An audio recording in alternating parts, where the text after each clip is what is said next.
Et alors, cette personne, qui s'appelle Moustapha, cette personne, elle a compris certainement que je ne savais, que j'allais être bloquée dans les inondations, ce qui était vrai. Parce que moi, aucune connaissance Bon, il faut dire que les infrastructures routières du Maroc il y a 23 ans et aujourd'hui n'ont rien à voir.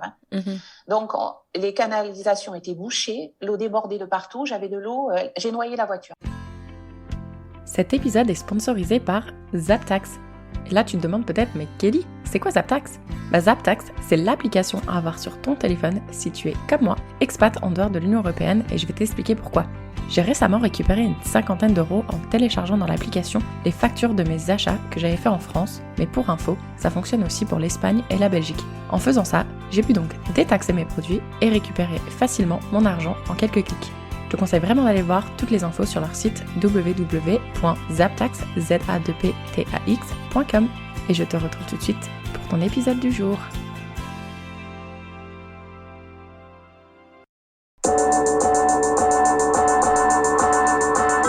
Bonjour à tous et bienvenue sur Fille Expat, le premier podcast francophone qui donne la parole aux femmes expatriées aux quatre coins du monde. Je suis Kelly Barichello et à travers chaque épisode, je te partage la conversation que j'ai eue avec une femme inspirante qui a osé sauter le pas de l'expatriation. On va te faire découvrir une nouvelle destination, un mardi sur deux, en échangeant en toute transparence sur le ressenti de chacune avant le départ, mais aussi une fois sur place. On va également tenter de comprendre les différents challenges que chaque pays peut avoir et te donner des réponses aux questions que tu te poses peut-être si toi aussi tu souhaites t'expatrier. Chaque discussion se veut authentique et on l'espère va rassurer les familles qui, eux, sont restées dans leur pays d'origine. Surtout que dans cette saison 5, croyez-moi, c'est dans des pays vraiment atypiques que j'ai décidé de t'emmener. Si vous souhaitez rejoindre les coulisses de Fille Expat, je vous invite à vous abonner au compte Instagram. Le lien se trouve directement dans la description de chaque épisode. Allez, embarquement immédiat, très bonne écoute! Bonjour à toutes et à tous qui nous retrouvez aujourd'hui pour un nouvel épisode de Fille Expat qui, comme vous allez le voir dans la saison 5, va nous emmener dans un nouveau pays très atypique en termes d'expatriation. Bonjour à toi ma chère invitée, est-ce que tu pourrais te présenter en commençant par ton prénom, ton âge et la ville où tu te trouves actuellement ? Alors bonjour Kelly, je m'appelle Nathalie, j'ai 46 ans et je suis expatriée au Maroc depuis 23 ans à Casablanca. Super, Maroc, ça me donne... Rien que d'en parler déjà, je commence à avoir un petit peu chaud. Tu peux, il fait très beau en ce moment. La classe. Alors avant de parler du Maroc et de ton projet d'expatriation et de ce que tu as vécu pendant ces 23 années, dans la saison 5, je fais une petite série de questions vraies ou faux. Donc j'ai 3 questions pour toi qui concernent le Maroc et tu vas me répondre vrai ou faux et ensuite on pourra argumenter si tu le souhaites. Alors, question numéro 1. Au Maroc, la récolte de la neige permet d'alimenter une partie du pays en eau. Faux. Alors c'est vrai, apparemment, une des nombreuses caractéristiques incroyables du Maroc, c'est que les montagnes de l'Atlas servent de réserve naturelle d'eau de pluie et de neige fondue, et cette eau alimente une partie des vallées verdoyantes en contrebas. Donc écoute-moi, je ne le savais pas, mais ce qui est drôle, c'est qu'en fait, tu sais, j'avais fait je sais pas si je t'en avais parlé offline, que j'ai fait le 4L Trophy au Maroc. C'était trop drôle parce qu'en fait, on est sorti du ferry de Algeciras au Maroc, et on s'est tous mis en short, t-shirt, tongs, et on a commencé à monter l'Atlas. Ah non, là, vous avez froid. Et on voyait des voitures descendre avec des petits bonhommes de neige sur les capots. On se disait, mais il y a de la neige ? Oui, il y a de la neige, oui. Tu sais, moi, j'ai fait le Toubkal, Kelly, en mois de juillet, avec pour les 40 ans d'une amie. Et quand tu montes le Toubkal, on l'a fait au mois de juillet, en haut, c'est dingue ce qui fait froid. C'est clair. Incroyable. Et le vent, juste hallucinant. Alors, on n'avait pas de neige, mais on avait un froid... incroyable. Voilà, c'est pour ça que j'ai fait exprès de poser cette question, parce que moi, quand je pense au Maroc, je pense au chaud, je pense au soleil, mais non, il peut y avoir de la neige et il peut faire très froid en fonction de où on se trouve. Ah oui. Ifrane en hiver, c'est le Canada. Excellent. C'est magnifique, Ifrane, magnifique. Alors, deuxième question pour toi. Les Marocains ont la possibilité de fêter 3 fois le Nouvel An. Alors, oui, je pense, parce que il y a le premier, enfin le 31, mais il y a l'Amazigh aussi, le Nouvel An Amazigh, berbère, qu'ils ont fêté il y a très peu de temps d'ailleurs. Et puis il y a le Nouvel An musulman normal. Islamique. Donc, oui, vrai. Très bien. En plus de connaître la réponse, c'est même le détail, donc j'ai même pas besoin de l'expliquer, parce qu'en plus j'étais pas sûre de comment prononcer ce nom, mais tu l'as dit. Amazigh. Amazigh. C'est voilà. les berbères. Voilà, super. Donc effectivement, j'ai pas les dates, voilà. Mais ils ont la possibilité de fêter 3 fois le Nouvel An. Et du coup, 3e question. Les enfants marocains ont l'obligation d'aller dans une école primaire qui est opérée par le gouvernement entre 7 et 13 ans. Opérée par le gouvernement, ça veut dire quoi, une école publique? Ouais, c'est ce que je me suis dit. Ça veut dire quoi? Parce que nous aussi, en France, du coup, c'est opéré par le gouvernement. Non, faux. Donc apparemment, c'est vrai, mais en fait, j'espérais que tu pouvais me donner des précisions là-dessus, parce que du coup, je me suis dit, mais en France, on est aussi opéré par le gouvernement. Donc je sais pas. Non, mais ici, au Maroc, il y a l'école publique, effectivement, et qui est obligatoire, me semble-t-il, sauf erreur de ma part, à partir de 7 ans. Le préscolaire n'est pas obligatoire. C'est d'ailleurs en réflexion au niveau du ministère de l'Éducation pour que l'école soit obligatoire bien avant. Mais les parents marocains n'ont pas l'obligation de mettre leurs enfants dans un système public. Mais il faut qu'ils aient évidemment des moyens pour le mettre dans un système privé s'ils veulent changer de système, bien évidemment. D'accord. Donc peut-être que l'article que je lisais sur le Maroc, ils essayaient juste de dire qu'en fait l'école est obligatoire de 7 à 13 ans. Ah oui, peut-être, oui, peut-être. Mais là, c'est pas... Bon. Enfin, voilà. Okay. C'était ma petite... Voilà, on passe. C'était ton quiz. C'était mon petit quiz sur le Maroc. Oui. Ok. Voilà, maintenant, on va en revenir à toi et à tes projets. Donc, du coup, 23 ans, ça remonte aux années 90, si je dis pas de bêtises. Est-ce que je suis bonne en maths? Ça remonte exactement, je vais te dire. Ah, mais non, les années 2000, je suis bête. On est en 2020. 98. Oui. Je suis arrivée au Maroc pour une installation début décembre 98. D'accord, début décembre 98. Donc, est-ce que tu peux essayer de nous rappeler un peu qu'est-ce que tu faisais en France à ce moment-là, de quelle région tu étais, etc. Alors moi, en France, je finissais mes études. J'étais juste diplômée d'école de commerce à Bordeaux et j'ai fait faire des missions d'intérim juste pour préparer le voyage. Et je suis partie avec mon compagnon qui, lui, était né au Maroc. C'est un Français né au Maroc qui reprenait l'entreprise familiale. Donc, je suis importée. Je ne suis pas, née au Maroc. Je suis juste importée. Il m'a mis dans ses bagages et on est arrivé en décembre 98 et fraîchement diplômée, donc. Et j'avais déjà du boulot, en fait, parce que j'avais fait plusieurs séjours au Maroc. J'avais préparé le terrain et j'avais déjà deux jobs ici au Maroc. Je vais rebondir sur tout ça juste rapidement. Au moment où tu voulais justement partir avec ton copain, est-ce que ton entourage l'a plutôt bien pris, le fait que tu partes au Maroc? Est-ce qu'ils t'ont encouragé? Alors oui. Alors ma mère, oui, mes parents sont divorcés, donc ma mère, oui, totalement. Elle a été hyper bienveillante là-dessus, elle m'a encouragée même. L'essentiel, c'était que je sois en accord avec moi, heureuse, donc c'était OK. Mes grands-parents, bof, ils n'ont pas été super contents parce que je m'éloignais, qu'ils allaient plus me voir, ou du moins souvent que prévu. Et ma sœur, elle était plutôt contente aussi. On a 1 an d'écart, donc elle était encore diplômée, enfin, elle était encore en études. Voilà. Non, elle avait pas du tout de réticence à ce que je parte. Et est-ce que du coup, pour une... Elle savait que j'étais bien, donc... C'est vraiment bien quand on a le soutien de son entourage. Et est-ce que vous étiez déjà mariés ou est-ce que t'es partie au Maroc Non, on n'était pas mariés. Ok. Donc est-ce que c'est facile pour une femme, pas seule, mais non mariée à un Marocain, de pouvoir s'installer au Maroc? Alors, une femme qui viendrait seule au Maroc, c'est pas évident. Sauf si elle a un contrat avec une entreprise, voilà. Mais c'est quand même pas évident. Une femme non mariée, mais française avec un conjoint français, c'est OK. Et une femme non mariée avec un Marocain ici, c'est très délicat. Il vaut mieux qu'ils se marient. Ce n'est pas accepté ici. De vivre en couple, officiellement, de vivre en couple avec un Marocain ou une Marocaine et un étranger, c'est pas trop accepté. Mais est-ce que 2 personnes marocaines peuvent vivre ensemble sans être mariées? Non. Non plus?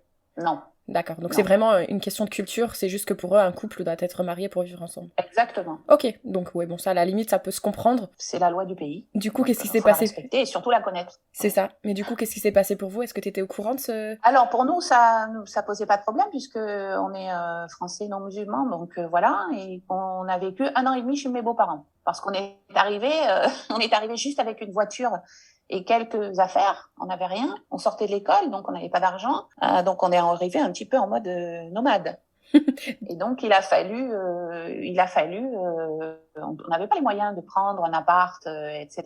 Donc ils nous ont logés pendant 1 an et demi et puis ça nous a permis de mettre un peu d'argent de côté déjà. Et puis moi, lui connaissait très bien le Maroc, bien évidemment, parlait l'arabe et tout. Mais moi, ça m'a permis de m'acclimater plus rapidement. Ma belle-mère m'a montré tous les rudiments, où faire les courses, ou voilà, la vie locale, quoi, l'organisation d'une vie d'une vie quotidienne, on va dire. Super. Et je travaillais du lundi au samedi matin. Donc, j'avais pas trop le loisir d'explorer toute seule. Et puis, voilà, j'étais un peu en observation. Pas mal guidée, ma belle-mère. Est-ce que tu te souviens s'il y avait des choses justement qui t'ont un peu surprise? Oui, bien sûr. Alors, ce qui m'a surpris, ce qui m'a surpris d'abord, c'est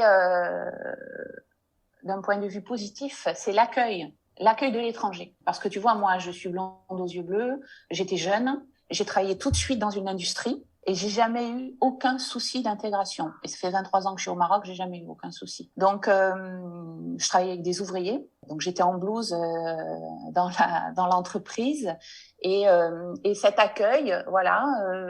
Alors une distance aussi. Mais quand je dis le mot distance, tu vois, il n'y a pas une connotation péjorative. C'est un respect, une distance qui m'a surprise et voilà, avec le recul, je dirais, qui m'enchante tous les jours.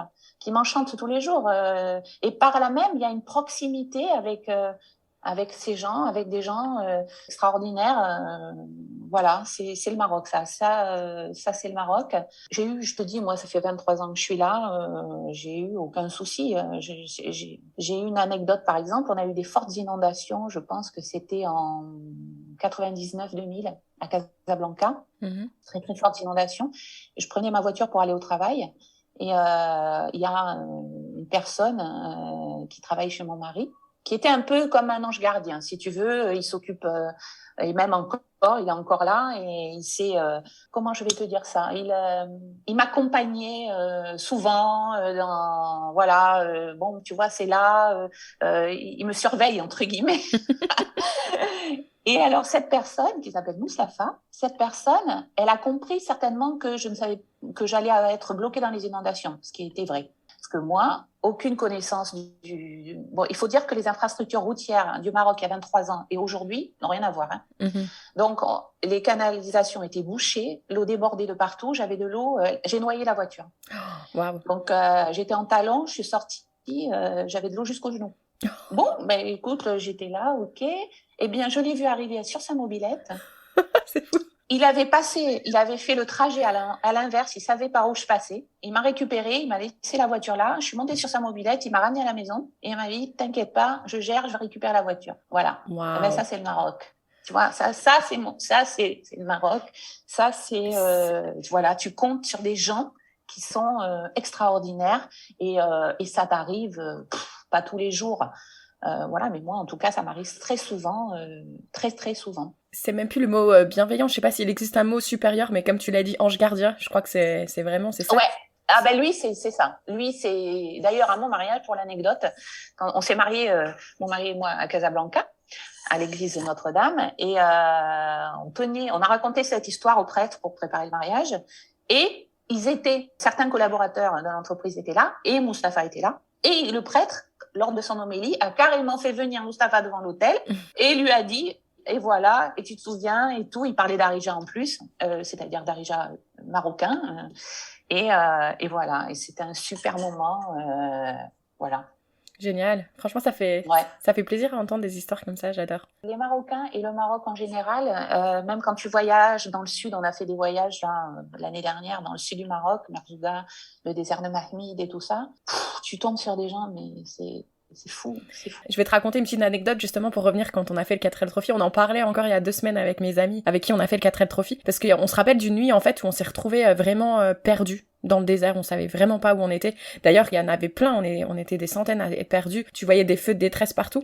Et nous, je me souviens, on était en train de rouler. Au bout d'un moment, on s'arrête juste pour parler entre nous pour dire bon, qu'est-ce qu'on fait les gars, il est minuit, on sait pas où on est. Et tout d'un coup, il y avait des Marocains. Bon, on sait pas d'où ils sortaient. Et ils étaient là sur leur mobilette et ils arrivaient. Et ils étaient attends. Ils sont montés dans la voiture, dans une de nos voitures. Ils nous ont dit, on va vous emmener dans un endroit où peut-être vous allez pouvoir vous repérer. Et on se disait, mais c'est incroyable déjà de où ils sortent. Et de vouloir là, comme ça, en pleine nuit, vouloir nous aider. Enfin, c'était vraiment incroyable, quoi, franchement. Il nous est arrivé la même chose, je vais te raconter. On va dans le désert, donc on va faire un trip avec des amis. On était, je pense, 18-20. Et c'est un ami de la famille qui organise ça, un périple, Ouarzazate, Zagora, Merzouga, désert de Mahmid, avec nos 4x4. Donc, on a des voitures, hein, mais des voitures de ville, des 4x4 de ville. Hein. Et on a bivouaqué dans le désert. C'était extraordinaire. Nous, c'était notre meilleure soirée, le bivouac dans le désert. Ouais. C'était bon. Et parmi les participants à ce périple, il y en a un qui a une voiture normale de ville, mais un 4x4 de ville. Et il a rebondi, parce que il a rebondi sur une bosse de sable et il a pété son radiateur. Ah zut. Donc là, le convoi s'arrête, on est au milieu de nulle part. Eh bien, qu'est-ce qui se passe? On appelle, je ne sais pas par quel enchantement, WhatsApp pour fonctionner. Ah, quand même. Bien. Donc, on appelle via WhatsApp le bivouac. Ils nous ont dit, écoutez, vous laissez la voiture au milieu de nulle part, hein, mais c'est dingue. Vous laissez la voiture, vous allez rendez-vous à l'autre bivouac qui est là, un autre endroit qu'on connaissait sur les dunes de... J'ai perdu le mot, très connu aussi. Vous donnez les clés à la personne et on va rapatrier votre voiture à Zagora. Et là-bas, il y a un garagiste qui s'occupe des circuits, qui s'occupe des voitures, quand il y a des circuits et tout. Il va vous réparer le radiateur. C'est fou. Ça s'est passé comme ils ont dit. On a laissé la voiture, on est allé au bivouac, on a remis les clés, on est allé à Zagora. Et tiens-toi bien, non seulement ils ont réparé la voiture, et en plus, ils nous ont ramené la voiture à Skora dans notre hôtel, au Ecolodge où on était. Incroyable. Ils nous l'ont livré la veille du départ. Où c'est que tu vois ça? Non, mais c'est clair. Je suis ravie de faire enfin. Ça fait un moment que je cherche une invitée qui est au Maroc parce que c'est un pays qui vraiment m'a marqué. Ça reste une de mes plus belles expériences de vie d'avoir été faire le 4L Trophy. Mais du coup, on va essayer de revenir un peu sur toi du coup et ton parcours. On est en train de se perdre là dans les voyages. Égaré, un petit peu. Là, je pense qu'on a donné envie aux personnes d'aller visiter le Maroc, je l'espère. Ouais. Mais donc du coup, toi, oui, t'as été travailler en usine, etc. Et tout se passait tellement bien que vous avez décidé de rester. De toute façon, on avait décidé de rester parce que mon mari a repris l'entreprise familiale. Donc, on avait décidé de rester. Sauf s'il y avait eu, je sais pas quoi, moi, mais on avait décidé de rester. Donc, moi, j'ai bossé dans cette usine pendant 1 an et demi. J'ai appris la langue, j'ai pris des cours de Darija. Parce qu'il faut savoir qu'au Maroc, la langue parlée, Darija, c'est pas forcément la langue qu'on utilise dans les médias. Donc la presse, etc. Et à force de côtoyer des gens, évidemment, tu parles cette langue quand tu veux t'intégrer un minimum, hein, parce que l'intégration passe quand même par le langage. Et j'ai pris des cours à l'Institut français avec un prof et tout. Et j'ai pu rentrer communiquer avec tous ces gens, ce qui m'a grandement aidée. Et aujourd'hui, alors je peux pas tenir une conversation, mais quand même, j'arrive à bien comprendre et à communiquer avec les gens. Ce qu'ils apprécient beaucoup, bien sûr. C'est clair, parce que c'est vrai que c'est pas du tout une langue facile, même dans l'écriture. Non, etc. ça c'est une croyance. C'est vrai. C'est une croyance, oui, vue de l'extérieur, je pense. Parce que tu vois, moi, ma fille qui est en CM2 dans une école française ici, je l'ai mise en arabophone, exprès pour qu'elle apprenne bien la langue. Et j'ai pris des cours d'arabe avec elle, d'arabe classique, pour la motiver, puis faire des petits tests, des petits concours, elle et moi. Et en fait, une fois que tu as acquis l'alphabet, que tu sais que la lettre a une place différente selon le mot. Non, c'est pas si compliqué que ça. Évidemment, il faut de l'envie, hein, mais comme dans toutes les langues. Évidemment, par rapport à l'anglais, on est d'accord. Mais tu vois, une langue française, moi je parle allemand aussi, une langue comme l'allemand ou une langue comme la langue française, même si c'est ma langue maternelle, elle est réputée difficile. Donc, non, je pense que tout le monde peut apprendre l'arabe s'il est motivé. D'accord. Et est-ce qu'à un moment donné, donc tu disais vous aviez prévu de rester, etc. Donc toi, jamais tu t'es dit là c'est bon le Maroc, j'ai assez donné, j'ai envie de rentrer en France? Non, jamais, parce que d'abord on a développé ici une vie, une vie tout simplement. Mes 2 enfants sont nés ici. J'en ai un de 18 ans qui vient de partir cette année en études en France et l'autre qui a 10 ans. Donc non, on n'a jamais eu envie de quitter ce pays d'accueil parce que notre vie est ici aujourd'hui. C'est clair. Et je lisais en préparant cette interview que 1 habitant sur 2 s'estime pauvre au Maroc. Est-ce que c'est quelque chose que vous ressentez au quotidien ou pas forcément? La pauvreté est là au Maroc. C'est indéniable. C'est indéniable. Elle se voit. Elle se ressent. Alors, dans une grande ville comme Casablanca, elle se voit dans les rues, bien évidemment. Il y a des gens extrêmement pauvres, une jeunesse, vraiment des enfants même, hein, on peut le dire, des enfants, des femmes seules, des femmes avec enfants. même s'il y a des associations aujourd'hui qui font un travail extraordinaire, qui prennent en charge ces femmes célibataires avec enfants, hein, parce que, comme je t'ai dit, la relation au mariage est interdite. Et donc, si la femme tombe enceinte, le statut de l'enfant est encore plus compliqué et elle aussi. Donc, il y a des associations qui font un travail extraordinaire. Donc, il y a de la pauvreté au Maroc. Et puis, dans les zones enclavées, quand l'hiver arrive, dans la classe, etc., c'est très, très, très compliqué. Donc, il y a aussi tout un réseau d'associations, même parfois dans les écoles, qui récupèrent des vêtements et qui les remettent à ces associations. Même nous, quand on est parti dans le désert avec notre convoi, là, on avait fait le tri, chaussures, fringues, hiver et tout ça, on avait tout amené avec nous. Voilà. Et d'un autre côté, il y a un système d'entraide aussi extraordinaire. Je connais une personne qui doit se faire opérer, qui ne gagne pas beaucoup d'argent, qui a un salaire de SMIC plus. C'est une femme et en fait, j'ai une amie médecin qui a une amie médecin et j'ai contacté cette personne et je lui ai dit, voilà, écoutez, c'est moi qui vais prendre en charge, dites-moi qu'est-ce qu'il faut. Et la personne ne m'a pas fait payer la visite. Donc en fait, qu'est-ce qui se passe? C'est que il y a de la pauvreté, c'est indéniable, et il y a un système d'entraide extraordinaire dans ce pays. C'est à tous les niveaux. Parce que du coup, ouais, le système de santé, il fonctionne comment au Maroc? Alors, il a progressé par rapport à quand je suis arrivée. Il y a des hôpitaux publics, mais les hôpitaux publics manquent parfois de ressources, tant ressources humaines que ressources financières pour avoir du matériel. Et il y a des cliniques privées aujourd'hui, donc il vaut mieux avoir une bonne assurance santé. Oui, donc toi, tu as dû souscrire à une assurance santé du coup? Ben oui, nous, en tant qu'étrangers, en français, on souscrit à la Caisse des Français de l'étranger, la CFE. Ok, donc toi, tu as souscrit à la CFE. Donc on paye à titre individuel. D'accord, ok. Si je me trompe pas, la Caisse des Français à l'étranger, le prix que tu payes, c'est estimé en fonction de ton profil, de ton salaire, etc. Ou c'est un prix pour tout? Ça. Ouais, c'est ton ça. salaire. Et en fonction du pays, je pense aussi? Bah oui, de toute façon, un expatrié aux États-Unis ne gagne pas la même chose que vraisemblablement un expatrié au Maroc. Ouais, exactement. Donc eux, ils ont un barème. Mais ils ont fait des nouveautés parce que maintenant, ils ont baissé les barèmes. Donc même pour les jeunes qui s'expatrieraient ou qui partiraient sans contrat d'expatriation, hein, parce que le statut d'expat est bien différent ils peuvent aussi souscrire à la CFE. Ce qui les couvre en termes de santé dans les pays où ils peuvent aller. Tu cotises aussi pour la retraite française, bon, même si tu ne penses pas retourner en France. Non, tu ne cotises pas? Je ne cotise pas pour la retraite française parce que c'est très cher. Ah ok, oui, c'est un choix en fait. Non, c'est extrêmement cher. Et comme moi, je n'ai pas un contrat d'expatrié, on échangeait sur ça, je ne suis pas liée par une entreprise avec une entreprise. Donc, je suis un peu sans filet, si tu veux. C'est extrêmement cher de cotiser à titre individuel. Il faut se faire sa propre retraite, seul. Et il y a des systèmes au Maroc qui te permettent, privés, marocains, qui te permettent aussi de préparer aussi ta retraite. Donc, comme il y a des systèmes de santé, santé locale tout à fait performants. Donc, ça, c'est un choix, nous, qu'on a fait d'adhérer à la CFE, mais on peut adhérer à une santé ici au Maroc, sans aucun souci. C'est tout à fait, il y a beaucoup de choix.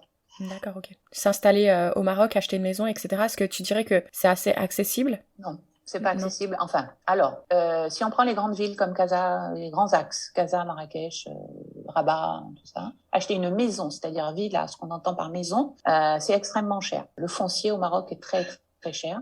Et un appartement également. À Casablanca, le prix du mètre carré a augmenté, mais de manière extraordinaire.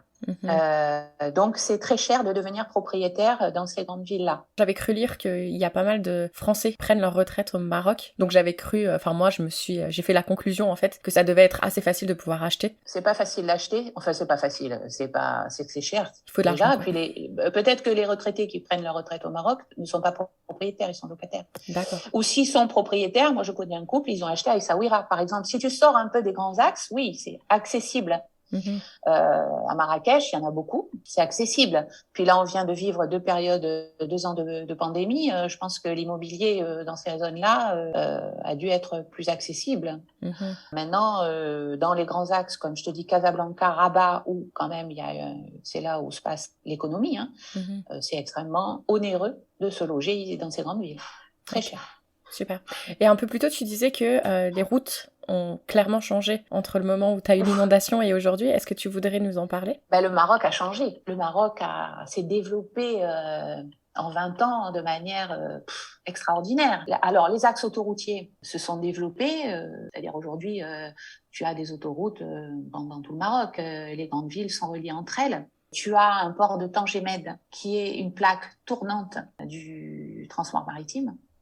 Ça, il y a une vision là du pays, c'est extraordinaire, Tanger-Med, extraordinaire. On a le TGV. Waouh! On a, ouais. Voilà, le TGV. J'aurais pas deviné ça, tu vois. Casa-Tanger en 2 heures, quand même.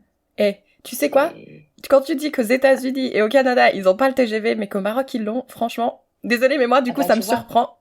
Mais bravo le Maroc. Voilà, on a un système ferroviaire très, très performant. Et si je prends en comparaison de la France, pas très cher. D'accord. Franchement, pour avoir pris le train pour aller à Marrakech, c'est pas cher du tout. Le TGV, voilà, et on a le tramway dans les grandes villes quand même.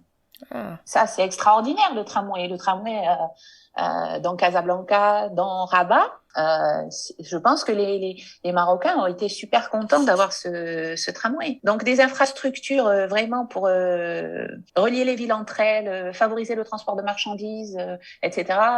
Super. Non, je te dis, on est allé à Erachidia, à Merzouga, on avait des routes extraordinaires. Donc, un effort en termes de transport. Voilà. Alors après, Casablanca, par exemple, parce que je vis à Casa, est en perpétuel chantier, tu vois. Donc, Casablanca, c'est une ville énorme. C'est des trémies, c'est-à-dire des tunnels pour favoriser, pour fluidifier la circulation. Mais pendant ce temps, on souffre. Les Casablancais souffrent de la circulation. Mais vraiment, c'est problématique, ça. Et c'est ce qui m'a choquée d'ailleurs quand je suis arrivée au Maroc, c'est la conduite. Bon, je vais te poser une question sur la conduite parce que j'ai malheureusement une idée en tête et j'espère que je me trompe.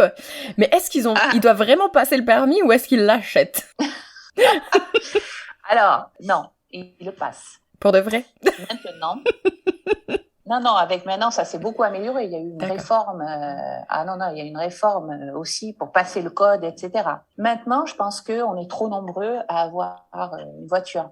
Et donc, forcément, comme la ville s'est développée d'une manière telle qu'elle n'est pas en mesure d'accueillir tout ce trafic. Je vais te dire, nous avons des voitures individuelles.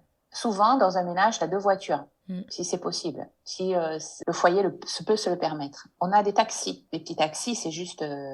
faut voir tout ce qu'il y a. Les petits taxis rouges à Casablanca, eux, ils s'arrêtent où ils veulent, ils respectent pas trop le code de la route. Les bus qui viennent d'être changés, qui sont maintenant dignes des grandes métropoles européennes. Le tramway. Certains grands taxis. Alors, les grands taxis, qu'est-ce que c'est par rapport aux petits taxis? Ce sont des taxis qui relient les villes entre elles. Par exemple, Casablanca, Mohamedia. Mais normalement, ils sont censés ne pas rentrer dans la ville. Mais bon, on s'arrange. Nous avons aussi parfois, nous avons les vélomoteurs, nous avons les triporteurs. Les triporteurs, ce sont des vélomoteurs à 3 roues qui traînent une remorque. Et alors ça, c'est très problématique dans une circulation parce que ils n'ont pas notion parfois de leur gabarit. Pour écorner les voitures et tout ça, c'est idéal. Qu'est-ce qu'on a? Nous avons des vélos aussi. De plus en plus, je dois dire, les vélos, ils sont c'est des aventuriers, les gens qui prennent des vélos. Et nous avons les piétons parce que parfois, les piétons traversent n'importe où. Donc, nous avons des passages piétons adaptés. Et puis, les piétons passent pas sur le passage piéton, ils passent ailleurs. C'est très compliqué la circulation à Casablanca, extrêmement compliqué, si bien que tu acquiers des réflexes un peu qui manquent de civisme. Même moi, j'en fais les frais. Je vais t'expliquer pourquoi. Parce que comme on se touche tous, les distances de sécurité sont pas trop respectées entre les voitures. Si tu sais bien qu'un piéton qui passe au passage piéton, parfois tu t'arrêtes pas pour le laisser passer. Parce que tu as peur de la voiture qui est derrière qui va te rentrer dedans. Donc tu développes un comportement qui est complètement antinomique avec ce que tu revendiques, c'est-à-dire avec ton civisme. Tu revendiques plus de civisme, mais par là même, tu es pas capable de le respecter parce que des fois, le contexte t'en empêche. C'est pas un dédouanement de ma part, tu vois, c'est pas pour... Mais voilà, c'est ça. C'est, Tu t'adaptes c'est à ton malheureusement environnement. voilà, c'est la réalité des choses et c'est bien justement que tu Ouais. sois honnête dans ce que tu fais parce que au moins ça nous prépare. Donc si Ah je ouais, vais non, je suis bien consciente de ça, mais des fois, il faut faire un choix. Et le choix, tu vois, ouais, surtout à la conduite. quand t'as quelques secondes pour faire ce choix, c'est pas évident. Voilà, c'est ça. Moi, je me souviens avoir roulé, je sais pas c'est quoi l'espèce de montagne qu'il y a juste avant Marrakech. Et en plus, c'était la nuit. Et les Mhm. camions, bah, ils prenaient les tournants, mais du coup, ils se mettaient sur ta voie à toi. Et en plus, à l'époque, il y avait pas de barrière de C'était en sécurité. quelle année? C'était en 2010. Ouais. Donc ça fait 12 ans. Et je me souviens que ça a été... Enfin, j'ai eu peur parce que je C'est me à suis... l'Orica? À l'Orica? En allant à l'Orica? Honnêtement, je sais plus parce que c'était la dernière étape de notre trophée et on arrivait sur Ouais. Marrakech. Donc je sais pas c'est quoi cette montagne qui est avant Oui, Marrakech. oui, c'est ça. Et c'est ça? Donc, oui, là, C'est toujours c'est pareil? chaud. Ça fait très longtemps que j'y suis pas allée, D'accord. donc je peux pas te dire, mais je pense pas, parce que au vu de ce... Tu vois, moi, la route qu'on a prise pour Ouarzazate et le col du Tishka et tout ça, ça n'a rien à voir avec ce que c'était. Ok. Ils ont mais fait des progrès, ils ont amélioré la route de manière extraordinaire. Donc, je ne sais pas, j'y suis pas allée depuis longtemps, donc je peux pas D'accord. te dire là si ça s'est amélioré. Ouais, si tu me dis qu'il y a eu de l'évolution, je pense que oui, en 12 ans, il y a quand même eu... Énormément d'évolution, Ouais. énormément d'évolution sur... ouais. Et en dehors du fait que tu risques de te faire écraser sur un passage piéton, est-ce que tu te serais senti en insécurité à un moment donné Jamais. Jamais. Alors moi, je me suis jamais sentie en insécurité. Ça veut pas dire qu'il y en a pas. Il y en a. Il y en a, évidemment. Et j'ai des amis qui ont été victimes d'agressions. Moi, non. Et je suis plutôt à l'aise en circulant. Je vais dans la Médina seule, me pose pas de problème. Évidemment, je suis vigilante. Je suis pas naïve, etc. Je suis vigilante, mais je me sens pas du tout en insécurité. Et du coup, avant que je te pose mes petites questions de la fin, est-ce qu'il y a quelque chose que tu voudrais ajouter ou dire à une femme qui voudrait justement s'installer au Maroc, que ce soit seule ou en famille? Alors, une femme seule, comme je t'ai dit, je suis pas sûre que je lui conseillerais de venir au Maroc seule. Non, pas encore. Une femme en couple, etc. C'est comme à une femme ou à un homme. De toute façon, ce que je lui dirais, c'est que d'abord, avant de partir, qu'il ou elle se connaisse bien, qui elle est, qu'est-ce qu'elle aime, pourquoi elle part. Voilà, de quoi elle est composée, quelle est sa culture propre à elle-même. Voilà, est-ce qu'elle est prête à recevoir la différence? Est-ce qu'elle est prête à faire preuve d'altérité? Est-ce qu'elle est prête à ne pas être dans le jugement? Parce que le Maroc n'est pas la France. Le Maroc est différent, les Marocains sont différents, on est différents. Et pour s'accepter, il faut avoir conscience de cette différence. Et pour s'accepter, il faut d'abord aussi avoir conscience de sa propre culture. Voilà. Et pour bien comprendre la culture des autres. Voilà. Quand on arrive au Maroc, il faut comprendre et respecter la culture qui est la leur, les traditions qui sont les leurs, et tout ça. Et pour vivre ensemble, tout simplement. Si on est dans le jugement, si on est dans le déni de la différence. J'ai eu beaucoup, moi, dans ma vie professionnelle. Par exemple, j'accueillis des entreprises françaises qui venaient m'assister au Maroc.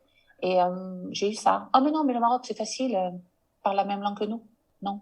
Mm-hmm. Non. Le Maroc n'est pas la France. Le Maroc est différent. La France est différente. Et quand on prend conscience de cette différence, on s'accepte. Si on est dans le déni, ça va pas. Si on est dans le jugement, ça va pas non plus. Ça marchera jamais. Mm-hmm.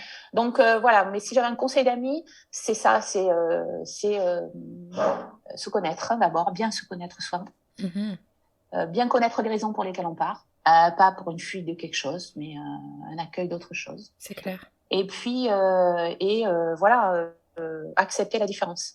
Et du coup, là, tu viens de donner un super conseil, mais toi, si tu pouvais t'adresser un message à toi-même il y a 23 ans, quand tu savais que tu allais faire tes valises pour le Maroc, est-ce que tu te glisserais un petit message? Je me dirais, peut-être que j'ai été dans le jugement, moi, au départ. Je l'ai peut-être été dans le jugement. Je l'ai peut-être été. C'est difficile de pas être dans le jugement, de toute façon. Je l'ai peut-être été, donc ça serait un conseil que je accueille. Accueille ce qui vient à toi. Après, je pense que quand c'est une première expatriation, que tu viens de la France, où on est quand même dans un pays qui juge beaucoup, c'est difficile de pas juger, tu vois, quand on est jeune, etc. Donc, bon, je pense que c'est légitime, mais c'est un bon conseil. Le non-jugement s'apprend et est tellement plus béni. On croit pas, mais le non-jugement est tellement mieux pour soi, mais personne ne le sait. C'est clair. Les humains, d'une manière générale, choisissent plus le jugement parce que ça leur demande moins d'efforts. Ah, c'est bien dit. Oui, c'est ça. Et parce qu'on est en mode réflexe.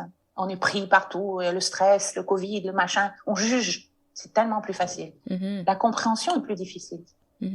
Bah écoute, je trouve ça vraiment très beau ce que tu viens de dire. On voit que tu as de l'expérience dans tout ça. Je sais que toi, parler expatriation, c'est quelque chose qui te plaît beaucoup. Donc franchement, je te remercie. Du coup, pour conclure cet épisode, est-ce que tu voudrais partager avec nous ta citation ou chanson préférée? Alors, ma citation, oui, c'est une citation d'ailleurs qu'on a mis sur un... Parce qu'en fait, je suis en train de développer une conférence destinée aux expatriés, justement, qui va avoir lieu mi-mars. Et c'est une citation qu'on a mis sur le dispositif d'accompagnement qu'on va créer pour ces expatriés. C'est une citation d'Edgar Morin. Tu dois connaître, que nos auditeurs vont certainement connaître. Les humains doivent se reconnaître dans leur humanité commune, en même temps que reconnaître leur diversité, tant individuelle que culturelle. Elle est magnifique, cette citation, dis donc. C'est Edgar Morin. C'est exactement ce que je dis, c'est-à-dire que prendre conscience que ce qui nous unit, c'est notre humanité, et c'est ce qui fait notre identité. Mais ce qui nous différencie les uns des autres, c'est aussi notre différence culturelle. Et la culture, c'est composé de tellement de choses que voilà. Donc ça, c'est vraiment une citation qui me parle beaucoup. Super. D'ailleurs, on mettra les liens dans la description du podcast par rapport à la conférence que tu viens de mentionner. S'il y en a qui écoutent et que ça intéresse, vous pourrez retrouver tous les liens dans la description. Bah écoute, merci beaucoup. Et Nathalie, est-ce que tu prévois de rentrer en France prochainement? Les frontières viennent d'ouvrir depuis hier au Maroc. Donc j'aspire à rentrer le 23 février. Ah, bientôt. Inch'Allah. Inch'Allah, comme on dit. Bah écoute, n'oublie pas de télécharger ta petite application Zaptax, tu connais? Ouais, je connais, D'accord. Ouais, je le fais. Super, parce que moi, c'est la première fois que je l'utilise, mais c'est vrai que ça nous permet de profiter des soldes toute l'année, entre guillemets, donc voilà. Ouais, je connais bien, je reçois et tout, et je vais... Bon, là, je suis pas partie, donc depuis un petit moment, puisqu'on était fermé, mais maintenant qu'on va ouvrir, on va pouvoir profiter de Zaptax. Eh ben, bien bon retour en France, et puis merci beaucoup de m'avoir accordé ce temps aujourd'hui, et je te dis à très bientôt. À très bientôt, merci à toi, Kelly.